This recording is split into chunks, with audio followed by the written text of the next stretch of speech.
नमस्कार। आकाशवाणी से समाचार प्रभात के साथ मैं कनकलता।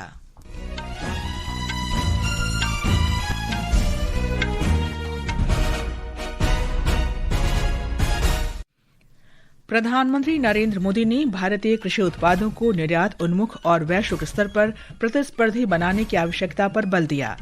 गृहमंत्री अमित शाह ने ओडिशा में 3,370 करोड़ रुपए से अधिक की विकास परियोजनाओं का शुभारंभ किया। नागर विमानन महानिदेशालय डीजीसीए ने जेवर स्थित नोएडा अंतर्राष्ट्रीय हवाई अड्डे के लिए हवाई अड्डा लाइसेंस जारी किया।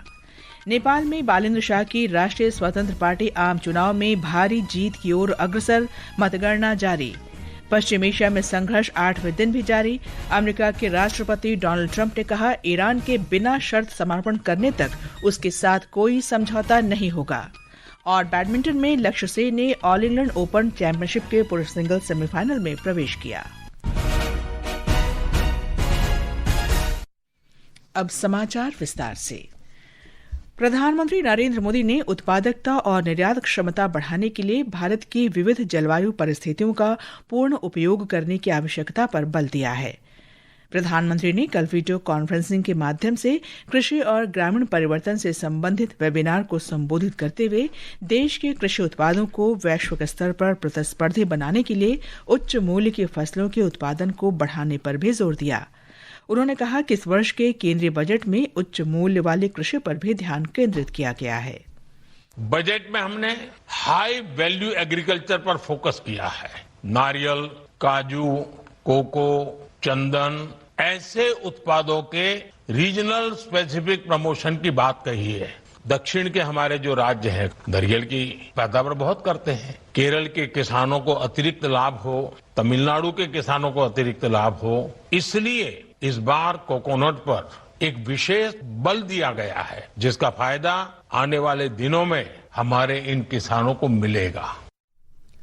श्री मोदी ने बताया कि वर्तमान में विभिन्न जलाशयों और तालाबों में लगभग 4.5 लाख टन मत्स्य पालन हो रहा है। एक्सपोर्ट बढ़ाने में एक बहुत बड़ा फैक्टर फिशरीज सेक्टर का पोटेंशियल भी है। भारत दुनिया का दूसरा सबसे बड़ा मछली उत्पादक देश भी है। आज हमारे अलग अलग तरह के जलाशय, तालाब, ये सब मिलाकर लगभग 4 लाख टन मछली उत्पादन होता है, जबकि इसमें 20 लाख अतिरिक्त उत्पादन की संभावना मौजूद है। हमारे पास रूरल इनकम को डाइवर्सिफाई करने का अवसर है। फिशरीज एक्सपोर्ट ग्रोथ का बड़ा प्लेटफॉर्म बन सकता है। दुनिया में इसकी मांग है। प्रधानमंत्री ने ईएनएम और डिजिटल सार्वजनिक अवसंरचना के विकास का उल्लेख करते हुए कृषि क्षेत्र में प्रौद्योगिकी को अपनाने का जिक्र किया। गृह और सहकारिता मंत्री अमित शाह ने कल ओडिशा में 3,370 करोड़ रुपए से अधिक की कई विकास परियोजनाओं का उद्घाटन और शिलान्यास किया। इनमें राष्ट्रीय दुग्ध विकास बोर्ड, ओडिशा राज्य सहकारी दुग्ध उत्पादक संघ की विकास पहल और राज्य सरकार की विभिन्न परियोजनाएं शामिल हैं। श्री शाह ने Indian farmers fertilisers cooperative limited की पारादीप इकाई में सल्फ्यूरिक एसिड के तीसरे संयंत्र का भी उद्घाटन किया।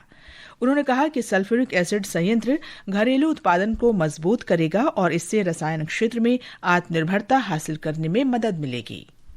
इफ्को का सल्फ्यूरिक एसिड बनाने का एक विराट कारखाना लोकार्पित हुआ। इस कारखाने के माध्यम से इफ्को अब सल्फ्यूरिक एसिड के मामले में आत्मनिर्भर होगा और आने वाले दिनों में इफ्को और क्रिप्को मिलकर पूरे देश को सल्फ्यूरिक एसिड के उत्पादन में आत्मनिर्भर करेंगे।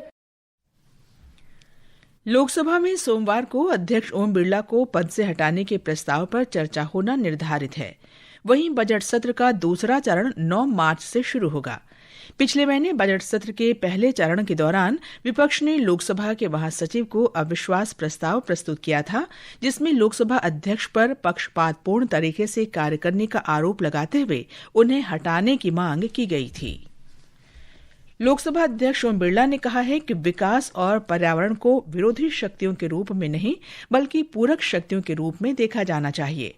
उन्होंने कल नई दिल्ली में आयोजित water transversality global awards and conclave 2026 को संबोधित करते हुए कहा कि अंतर्राष्ट्रीय जल मंच जैसी पहल वैश्विक स्तर पर जल संबंधी चुनौतियों के समाधान में महत्वपूर्ण भूमिका निभा रही हैं। श्री बिरला ने जल संरक्षण के लिए रिड्यूस, रीयूज, रिचार्ज और रिसाइकल के मंत्र को अपनाने के महत्व पर बल दिया।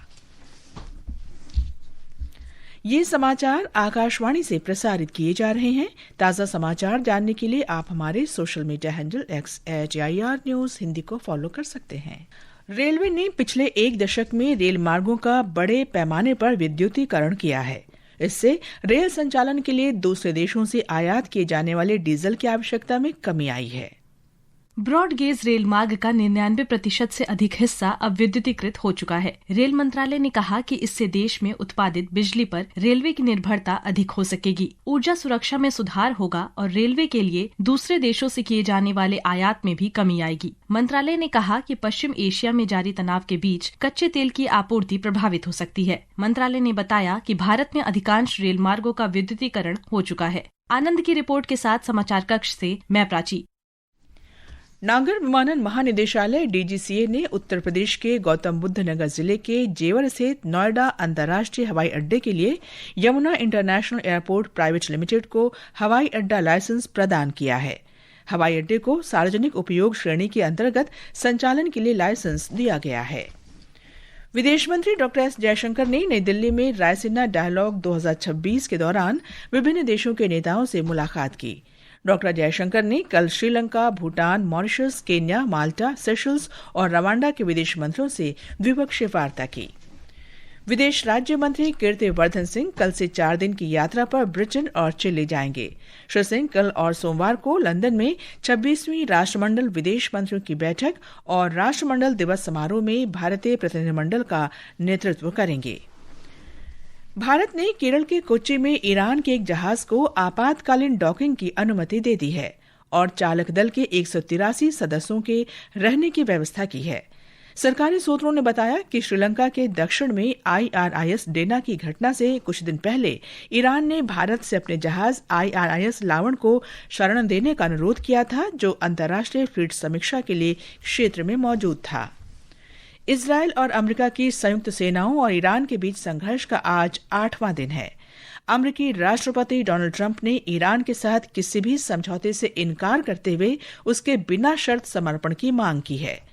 ईरान के विदेश मंत्री सैयद अब्बास अरागची ने इस संकट के लिए अमेरिका को पूरी तरह जिम्मेदार ठहराया है। जारी संघर्ष में अब तक ईरान के 1200 से अधिक लोग मारे गए, जबकि इजरायल में लगभग 1 दर्जन और 6 अमेरिकी सैनिकों के मारे जाने की खबर है। पश्चिम एशिया में चल रहे संघर्ष और हवाई क्षेत्र प्रतिबंध के कारण भारत से संचालित होने वाली कुल 278 उड़ानें कल रद्द कर दी गईं।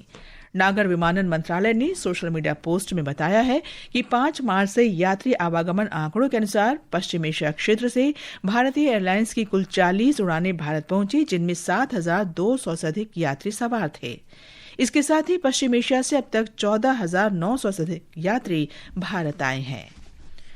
नेपाल में प्रधानमंत्री पद के उम्मीदवार बालिंद शाह के नेतृत्व वाली राष्ट्रीय स्वतंत्र पार्टी हिंसक जेन जी विरोध प्रदर्शनों के बाद हुए पहले आम चुनाव में बड़ी जीत की ओर अग्रसर है। चुनाव आयोग के ताजा आंकड़ों के अनुसार 165 निर्वाचन क्षेत्रों में से 28 सीटों के अंतिम परिणाम घोषित किए जा चुके हैं। राष्ट्रीय स्वतंत्र पार्टी ने 20 सीटें जीती हैं और 97 सीटों पर आगे चल रही है। राष्ट्रपति द्रौपदी मुर्मू आज एक दिन के दौरे पर पश्चिम बंगाल में दार्जिलिंग जाएंगी। इस दौरान वे अंतर्राष्ट्रीय संथाल परिषद की 9वें अंतर्राष्ट्रीय संथाल सम्मेलन में शामिल होंगी। गृह और सहकारिता मंत्री अमित शाह आज उत्तराखंड के हरिद्वार में प्रदेश सरकार के 4 वर्ष पूरे होने के अवसर पर आयोजित जन जन की सरकार 4 साल बेमिसाल कार्यक्रम को संबोधित करेंगे। और अब खेल जगत की हलचल के साथ हैं Payal Sharma. England open badminton championship के पुरुष सिंगल्स के सेमीफाइनल में आज भारत के लक्ष्य सेन का सामना कनाडा के विक्टर लाई से होगा। प्रतियोगिता में कल रात लक्ष्य ने क्वार्टर फाइनल में चीन के ली शी फेंग को हराया था। वहीं मिक्स्ड डबल्स में ध्रुव कपिला और तनिषा क्रेस्टो की भारतीय जोड़ी हांगकांग की जोड़ी से हारकर प्रतियोगिता से बाहर हो गई है। और भारत के ग्रैंड मास्टर डी गुकेश ने कल चेक गणराज्य में आयोजित प्राग अंतर्राष्ट्रीय शतरंज टूर्नामेंट के मास्टर्स वर्ग के 9वें और अंतिम दौर में स्पेन के डेविड एंटोन गुजारो को हराया। भारत के अरविंद चिदम्बरम ने अंतिम दौर में चेक गणराज्य के डेविड नवारा को हराकर 5 अंकों के साथ संयुक्त रूप से दूसरा स्थान हासिल किया। उज्बेकिस्तान के नोदिरबेक अब्दुसत्तरोव 6 अंकों के साथ पहले स्थान पर रहे। चैलेंजर्स वर्ग में भारत की दिव्या देशमुख ने चेक गणराज्य की हर्बिक स्टेपन को हराकर 5 अंकों के साथ तीसरा स्थान प्राप्त किया। ग्रैंड मास्टर सूर्य शेखर गांगुली 4 अंकों के साथ 5वें स्थान पर रहे। इसके अलावा आईसीसी पुरुष T20 क्रिकेट विश्व कप के खिताबी मुकाबले में कल शाम भारत और न्यूजीलैंड आमने सामने होंगे। मैच अहमदाबाद के नरेंद्र मोदी स्टेडियम में शाम 7 बजे से खेला जाएगा। इधर फिट इंडिया कार्निवाल का दूसरा संस्करण कल से नई दिल्ली के जवाहरलाल नेहरू स्टेडियम में शुरू होगा। ये समाचार हमारी वेबसाइट www.newsonair.gov.in और हमारे news on AIR mobile app पर भी उपलब्ध हैं। और अब आज के समाचार पत्रों की सुर्खियों के साथ हैं वैष्णवी। धन्यवाद कनक। अमेरिका ने भारत को रूस से तेल खरीदने के लिए 30 दिन की छूट दी, जनसत्ता की पहली सुर्खी है। पंजाब केसरी ने लिखा है, भारत ने 30 दिन की अमेरिकी छूट का उठाया जमकर लाभ, रूसी तेल की खरीद बढ़ाई। देशबंधु ने रायसीना डायलॉग में ईरान के उप विदेश मंत्री का बयान दिया है, आखिरी गोली तक लड़ेगा ईरान। वहीं वीर अर्जुन ने अमेरिकी राष्ट्रपति का बयान दिया है, ईरान के बिना शर्त आत्मसमर्पण करने तक कोई समझौता नहीं होगा। हिंदुस्तान की भी ऐसी ही सुर्खी है। ईरान इजरायल संघर्ष के बीच घरेलू एलपीजी सिलेंडर 60 रुपए महंगा होने पर अमर उजाला लिखता है, नई दरें आज से लागू, सरकार का दावा कोई संकट नहीं। राजस्थान पत्रिका लिखता है, संघर्ष का 7वां दिन, क्रूड $90 पार, भारतीय कंपनियां बोली पर्याप्त तेल।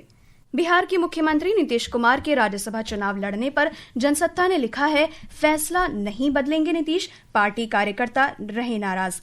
नेपाल में रैपर से राजनेता बने बालेंद्र शाह का प्रधानमंत्री बनना लगभग तय, दैनिक जागरण के पहले पन्ने पर है। नवभारत टाइम्स लिखता है, नेपाल में अब की बार जेनजी सरकार। आंध्र प्रदेश कर्नाटक में बच्चों के लिए सोशल मीडिया बैन, दैनिक ट्रिब्यून की सुर्खी है। पत्र लिखता है, वैश्विक बहस के बीच देश में पहली बार राज्यों ने उठाया कदम। दैनिक ट्रिब्यून ने ताकि बचे बचपन शीर्षक से संपादकीय में लिखा है, ऐसे वक्त में जब बच्चों का स्क्रीन टाइम एक लत के रूप में लगातार बढ़ रहा है तथा उनकी एकाग्रता कम होने से पढ़ाई बाधित हो रही है, तो इस संकट का समाधान केंद्र और राज्यों की प्राथमिकता होनी चाहिए।